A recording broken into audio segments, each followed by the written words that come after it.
Welcome to Transformation Tales, a podcast by Shanda, where we celebrate the heroic journeys of storytellers. I am your host, Dumi Mabena, and each week we'll bring you inspiring stories of creators who found their voice, overcame challenges, and transformed through the power of podcasting. Get ready to be motivated as we explore the growth and triumphs and the amazing stories of the people that inspire us to do what we do.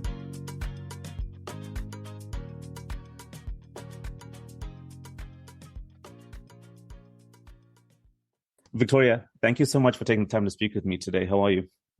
I'm good. Thanks for inviting me. I'm super excited to be here. So for everyone listening, I'm speaking with Victoria Chen, who's a college student at Georgetown University. She has been incredible at helping us, get an insight into what it means to start a podcast and go through that journey. But for yourself, Victoria, maybe introduce yourself for everyone listening so that we have that perspective. Sure. So I am a rising senior at Georgetown studying business and global affairs, and minoring in English. I know Dumi because I started a podcast my sophomore year called Stark Markings, which started out being about books and music, but then kind of morphed into a podcast about coming of age. And I did it, especially in the second season, with my co-host, Angelina. And Dumi reached out about Shanda and about the editing software, because as most podcasters know, editing is really a strenuous, tedious task. And so that's kind of how I met him. Amazing. To start off, I wanted to start, speaking about stock markings in general. Why the name and why coming of age? Well, again, it originally started out as kind of a book and music podcast. And I wanted to interview people on the types of media that have made an impact on their life. So I asked each guest to kind of choose a book that was significant to them, and then to pair that with maybe 3 or 4 songs, kind of modeled off the playlist of my life series on YouTube, which I feel like people might be familiar with. And so that, because I've always had a passion for reading, hence my English minor. And then that kind of morphed into, this idea of coming of age at large, because I feel like those were the kind of books that people kept on bringing up. And so I thought, why not just kind of cut to the chase and ask people about how they see growing up. And so the format of that second season was interviewing one person from kind of like an older generation and maybe one person from my generation, and pairing those 2 interviews in one episode to kind of see, what are the strands of coming of age that connect all of us. I love that. And I've listened to a ton of it. I've read, of course, your blog and your own Substack, and it's really wonderfully done. I was curious as I reached out to you before and kind of speaking about this, was to really learn more about the journey of it, of course. So, of course, there's, and it might be not the functional journey. So, of course, I get that part, but maybe like the emotional journey. I know when I was listening to one of your recordings for your most recent episode, in the beginning, it was just you. And then you're like, maybe I should have a co-host. And then you typed up a text and you texted Angelina, your co-host. Well, so what was that process like? Thinking about the idea, getting a co-host, and then once you had your co-host, starting the thing, Yeah, it was quite daunting, I would say, starting a podcast. I've always been someone who's been pretty introverted, and I think especially when you come of age in the technological era, you're so hyper conscious, at least I am, of my digital footprint. And so I've always been very almost paranoid of what am I leaving online? And podcasting is so public. I especially found that with the coming of age theme, there's almost no way that you can kind of circumvent talking about your own coming of age and your own growth. And I think that's what makes certain podcast hosts and just journalists and interviewers so great, is their ability to kind of relate with their interviewee, but also with the kind of audience at large. Mm. And so, I definitely was super nervous to put my voice out there. And I was like, what if something I say gets taken out of context? And so in terms of the co-host, I definitely felt like, okay, well, if I had a friend who's kind of in this together with me, it might open up conversation to kind of a new level of vulnerability because I wouldn't be so hyper aware all the time. I think that kind of dynamic of two people would just flow better. And I think that proved to be true, definitely.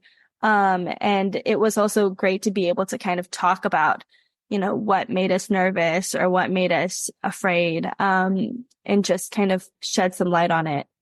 Yeah. When I was listening to one of your episodes, you talked about, oh my gosh, it's so. I also, before I even go on, you and Angeline have a fantastic dynamic, like really good, good energy. She's Um, funny. So yeah, it's great. you have a great dynamic and like a terrific ease amongst between you when you listen to yourselves. So I think you chose a fantastic host, and she's awesome. But you did say, to your point on like the journey of starting, you're like, oh my gosh, it's so embarrassing, and I feel kind of stressful about this thing that I'm trying to create, which is this podcast. Why is that so? I want to spend some time kind of unpacking that, because I think many people have mentioned that, but why was that so for you? Like this feeling of embarrassment and so on. Well, yeah, so that in itself was kind of a bit of a journey. I think anytime you create something, it's really stressful. And I think that that's something that people oftentimes get wrong because I grew up a ballet dancer and, in the studio, that was always something that was really hard for me. It was improvisation or just putting myself out there. I really liked it when I was given structure, because, then you can kind of shield yourself. And I think a lot of people will, say that certain pre-professional routes are really difficult or maybe more difficult than others. But I think people maybe don't recognize that, for example, creative routes or even entrepreneurship Mm-hmm. is difficult in a different way because you're being vulnerable. It's not just, what's it called? Metal to the pedal. Yeah, Like, pedal to the metal, pedal to the yeah, metal. yeah, like you just kind of grind it out. No, you have to kind of be brave in a different way. And it's not just, oh, how many hours can I put in or how much hard work can I put in? It's also about this like emotional side. And so, um, for me, I definitely felt like podcasting was actually maybe a happy medium because I grew up watching a lot of YouTube and, part of me was always like, oh, well, what if I made a YouTube channel? But I think that like element of being on camera, felt almost too intimate. And so I thought maybe if I could kind of disconnect myself and just be this like voice, then, that might grant me some of the anonymity that I was really craving. Um, but even so, I think, there is just an element of vulnerability, in kind of talking about your life and there's no take backs. Like you can't, once it's out there, it's out there. And so everything you say is super, like, it feels like really momentous. Yeah.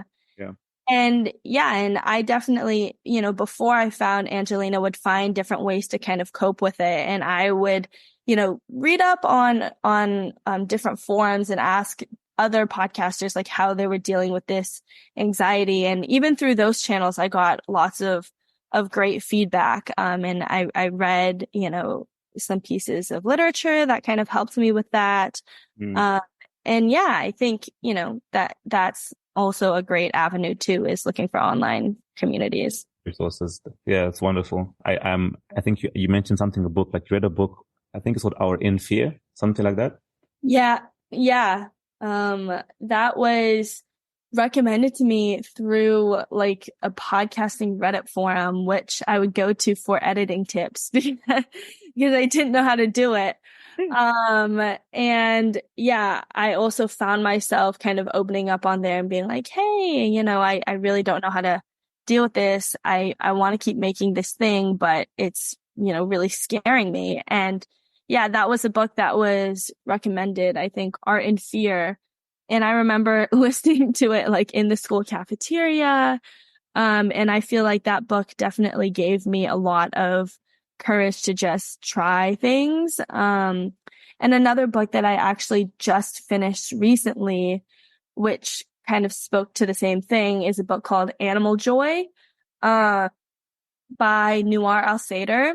And it was just talking about how sometimes, you should really try to, um, break free from like social convention because that constrains, your like ability to create new things and to just kind of be yourself. And so I think reading up on things like that definitely made me feel like, okay, maybe this isn't as intimidating as I thought it was. I love that. I love reading about the creative process. There's a book I read recently called The War of Art. Hmm. It's essentially, the book talks about how sometimes when you're in life, you're trying to make a horizontal transition, and a horizontal transition is not a career change, but just like maybe a slight career function within your job, or something that is not too terrifying, that's not going to put yourself out there.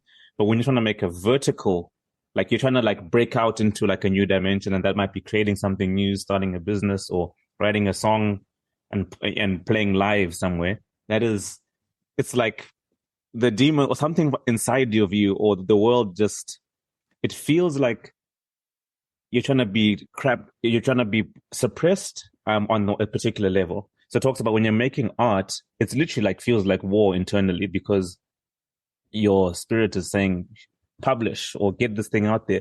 But at the same time, there's this fear of, oh my God, this is making me so anxious. Oh my gosh, this shouldn't be out there. And it's always this tussle. But I think at least once that book helped me realize, oh, I know what's happening. It's okay to proceed regardless. And that kind of, you're always going to push up against that. And then once you know it's always a thing, you're like, oh, okay.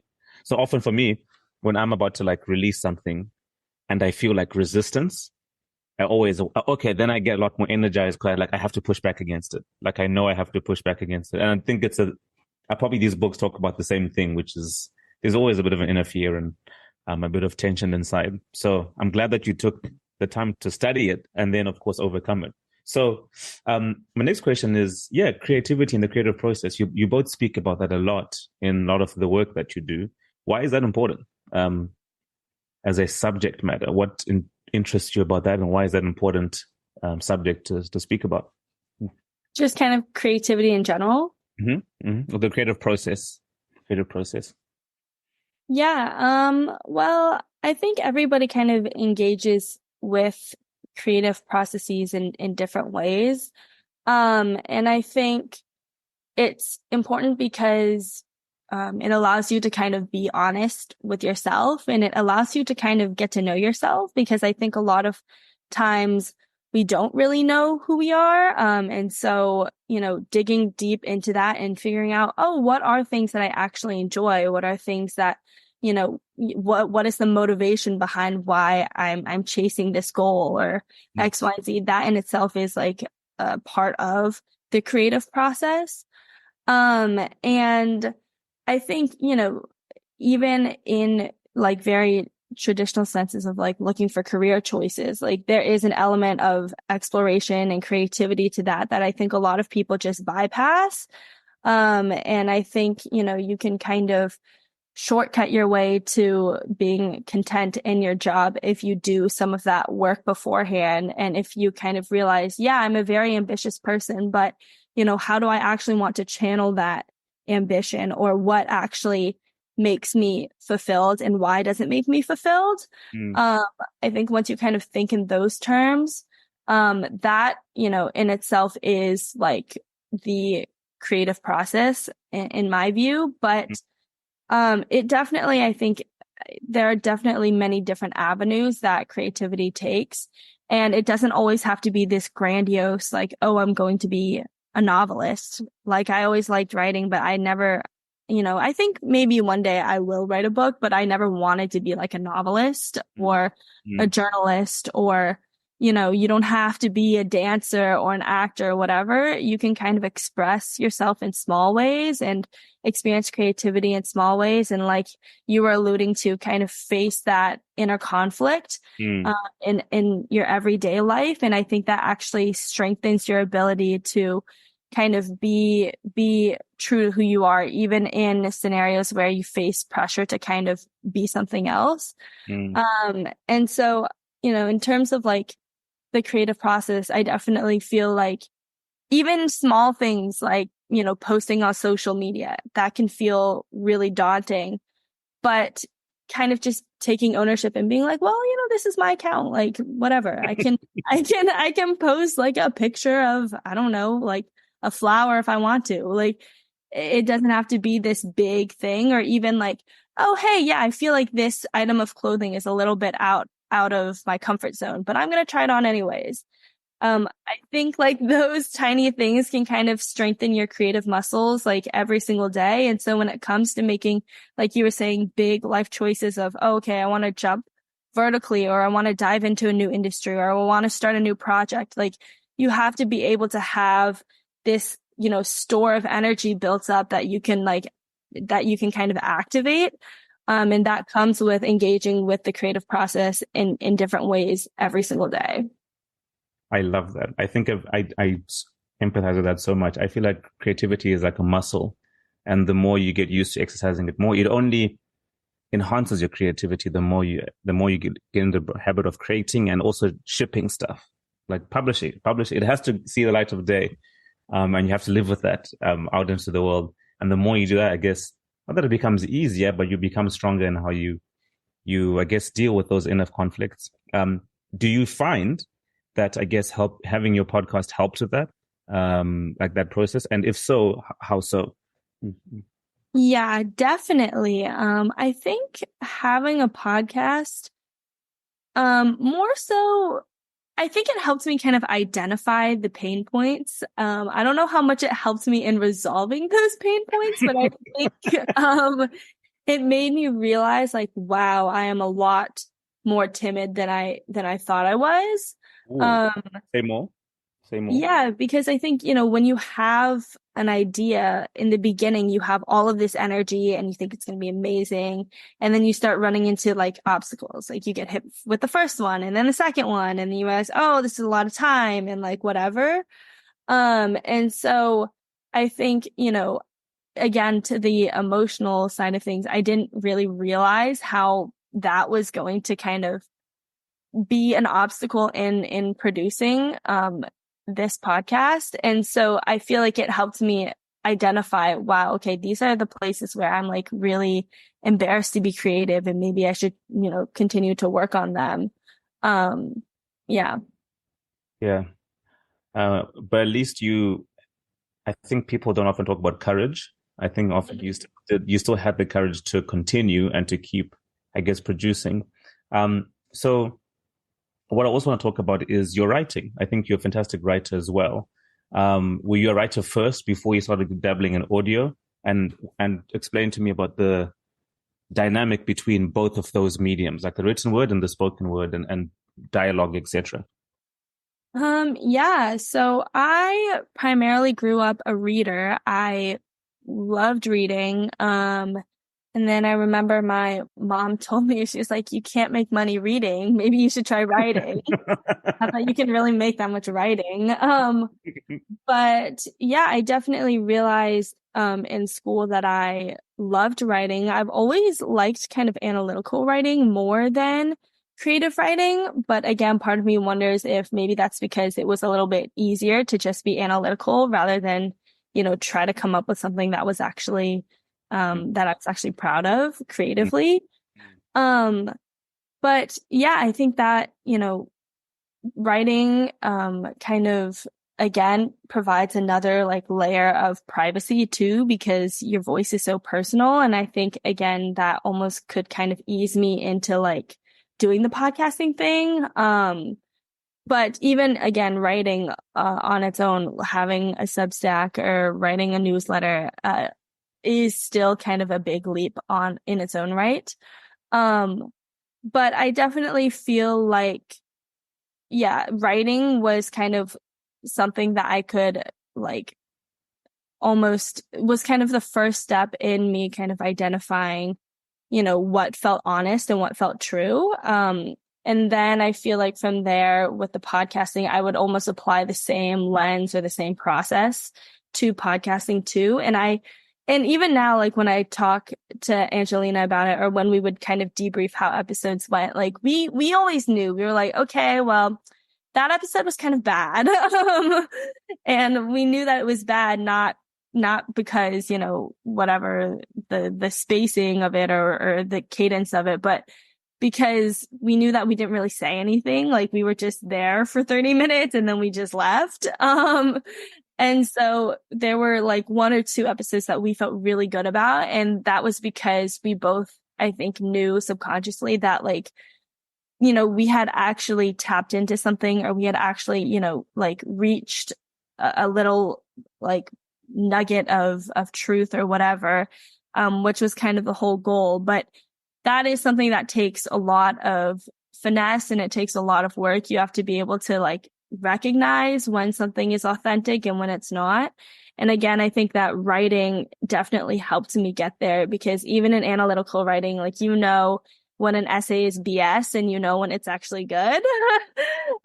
Sometimes you just got to turn it in and be like, okay, I just need to like get this off my to-do list. But when you write something that you're like, wow, like I think I really came up with something original, that is kind of an unmatched feeling. You're like, I actually think I did something there.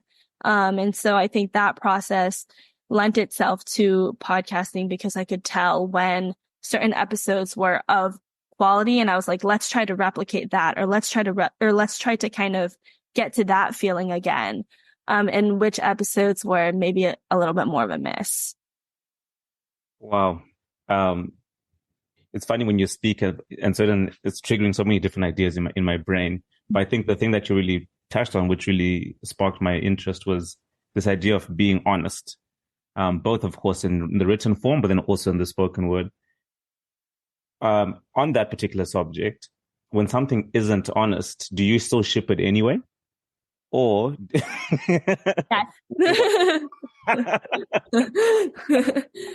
how does that make you feel when you do it? Is it one of those things where it's like, you know what, to be honest, it's really always it's difficult to hit the bullseye every time, and that's life, right? So I guess is you're thinking, look, we did our best with the time that we had. It still needs to see the light of day. Maybe next time we'll get them. Is that the thinking? Or if not, what's your perspective? Well, yeah, I mean, I think there are 2 points. The first is sometimes, like you were saying, you don't hit the bullseye every time, but you have to just keep trying and you'll eventually get better and you'll eventually, start, hitting the bullseye. And so that was part of it. I think sometimes, creating these things, it is like a numbers game. Like with writing, there's the saying, writing is rewriting. Like you have to write so many drafts before you're like, okay, this is actually good. And I think the same goes for anything. But the other part of it is like we were trying to run a strict kind of release schedule of every 2 weeks. And so, part of it was like, okay, you just have to hit your deadline. Because I feel like consistency, is so important in podcasting and in any kind of digital media, is being consistent with your posts. And that was kind of something that we struggled to kind of find the balance with. Because sometimes if that overtakes, your kind of concept planning or your, like vision statement or whatever, then it kind of defeats the purpose and you lose your way a little bit and you just find that you're grinding out a whole lot of nothing. And so that was definitely something that we tried to figure out the balance with. And that was something that we would talk about a lot, is like, okay, this, I think it was like every 10 days or something was really a lot. And the editing was a lot. There were, quite a few times where I remember I would like stay up all night in the library, like editing this thing, because I was really neurotic about like hitting the deadline. I was like, I have to release it on this day. And so that sometimes I think was a little bit of a buzzkill, but you got to kind of learn that give and take. I love that. And sometimes, of course, we get into those, I guess, headspaces where it's just about shipping, getting it out. But we often lose sight of the fact that on one hand, we're making it for ourselves or telling a story for ourselves, really to nourish some sort of like creative itch that needs nourishing. But at the same time, we're making it to share it with people. So my question is, what was the feeling of getting feedback on this thing that you made and released into the world? What did that feel like? And did you have any favorite moments or comments that came from that? Yeah, I think it actually made me really nervous because I feel like podcasting was, a space that I hadn't really developed my skills in yet. Whereas with writing, there's a solid foundation. And so I take feedback and criticism a lot easier. So I think I just didn't really want to talk about it. I just wanted to kind of release episodes and just pretend that it never happened. And I remember the professors that I would interview would always kind of bring it up, or yeah, they would kind of want to like tell me about it. But I got, several times in my life, I feel like I've gotten the feedback that I do well when I kind of interview people, which always came as a bit of a surprise to me because again, I definitely characterize or at least characterized myself as an introvert. And so I found it really bizarre that people would be like, "Oh, hey, like I actually think that, you're good at interviewing people." But I think maybe part of that is, your ability to be an attentive listener. Um, but I think that was a piece of feedback that at first I like again didn't really believe. I felt like, okay, well, they're just saying that to be nice, like, like I mean, Like, they have to say something. Like what? They're just gonna sit there in silence, and so. I was like, okay, that's kind of a nice thing to say. But then when I kind of received the same piece of feedback multiple times, I was like, maybe there is something to this. And I, let myself believe it just a little bit and be like, well, what if I actually was a good interviewer? What would that mean? And so I think that was probably my favorite piece of feedback. But yeah. mm, there's a weird, and thank you so much for sharing that. There's a weird degree of imposter syndrome because I think the whole idea of interviewing is the thing that you see being done on the television screen, and typically, specifically interviewing for the purpose of being broadcasted, whether that's through video or that's through audio. It's done on radio, or Oprah's doing it, or Ryan Seacrest is doing it, or whoever the person is, right? And they're like pros. Then there's a slight degree of imposter syndrome where you are interviewing a person and trying to get their this is why I like this conversation, because it's people who have gone through the process of interviewing people feeling ill-equipped but do it anyway. Doing so, you feel like a bit of an imposter where you're like, wow, what? And then people say, that was really good, I really like that. And I'm like, really? Okay. Sure. Yeah, sure. Yeah.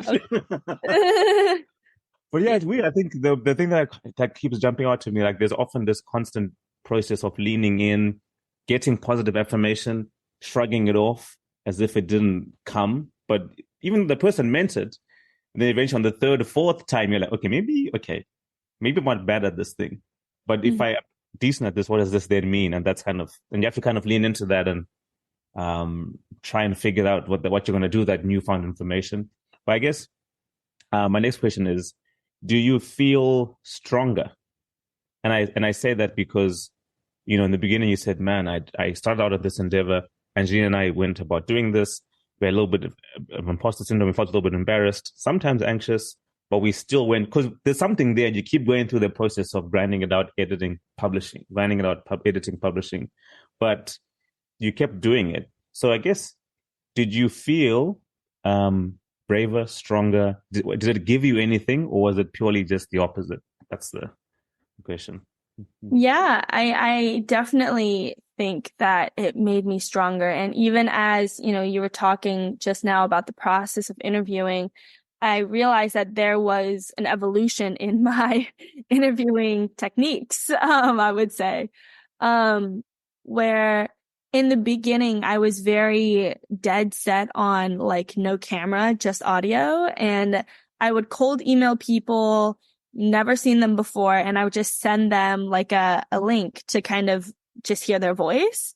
And a lot of times they would ask me, be like, oh, like, is there going to be video or whatever? I'd be like, no, like, I don't want to see you and I don't want you to see me. And I thought that again, because I was applying my own experience, I thought that kind of anonymity would open up this new, like layer of vulnerability, because I'm like, okay, well, you're kind of just talking to yourself a little bit, right? Like that,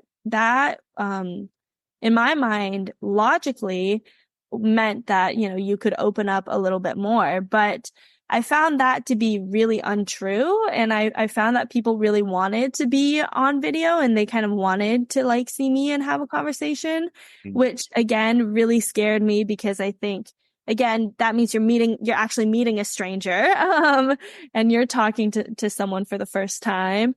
And then I kind of switched to that. I'd be like, okay, well, if this is what they want, like, we'll start doing the video thing.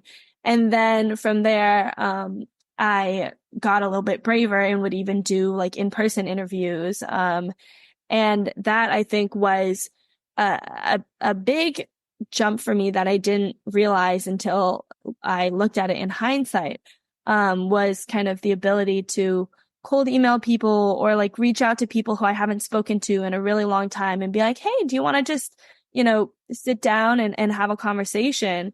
And I feel like I made friends that I otherwise wouldn't have made, and I reconnected with people. And even now in my day to day, when I meet new strangers or when I, talk to different people or, yeah, I'm much less afraid than I used to be. I even find like I don't have an issue, just messaging someone from, the past, or, making new friends in different contexts. Whereas before, I think I would have been so in my head about, oh, well, how do they perceive me? Or, like, am I, quote unquote, doing this right?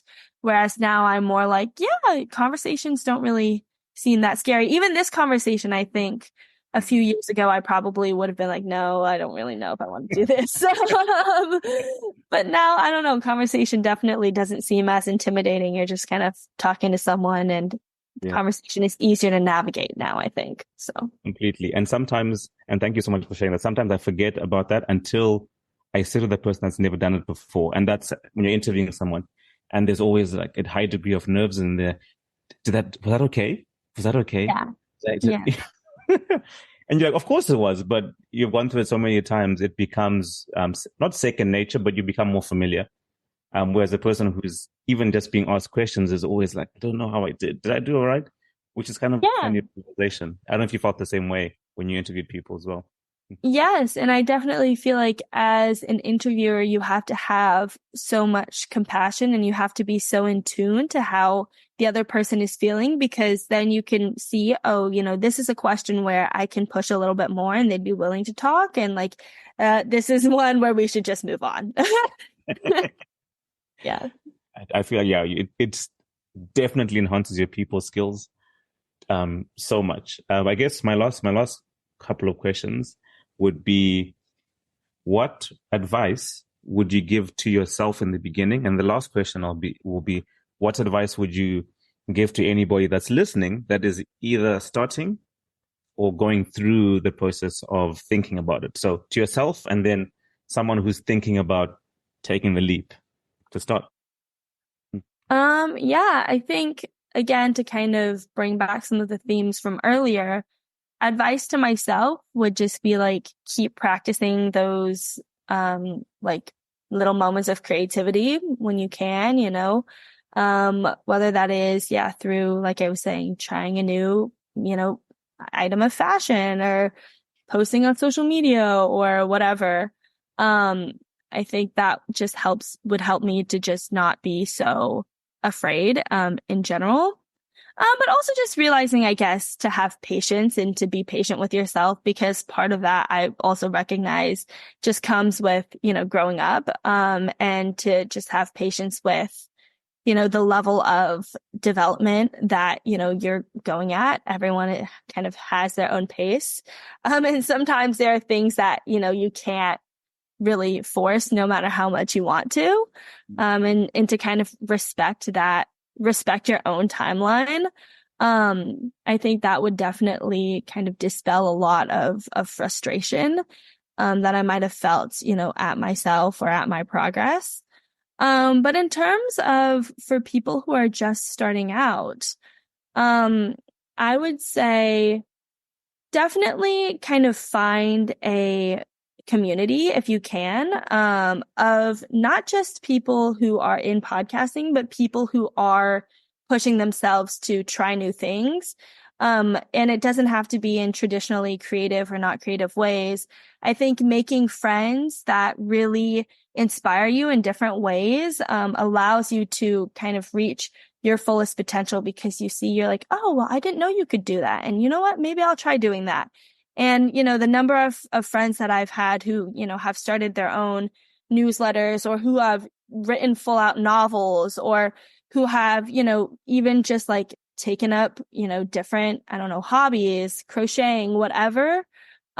Selling their like sweaters online. Like these are all things where I would look at them and be like, wow, I really feel inspired by what you're doing and the risks that you're taking. And I really respect that about you. And you know what? Like, I'm going to take a risk too. You're showing me that it's okay. So I think it's so important to be intentional about the people who you surround yourself with, and to kind of almost intentionally seek those people out, and consciously recognize what you like about the people around you, what you like about, the risks that they're taking and how they're inspiring you. On that note, I'm going to wrap us up. You've been such a wonderful person to speak to, Victoria. Thank you so much for everything, your support, your insight, your perspective. It's been so wonderful. And I wish you all the best. Thank you. Awesome. Thank you so much. Thanks for tuning into Transformation Tales. We hope these stories inspired you to keep creating and sharing your voice with the world. Remember, every storyteller's journey is unique, but the courage to start and persist unites us all. Join us next week for more empowering tales of transformation.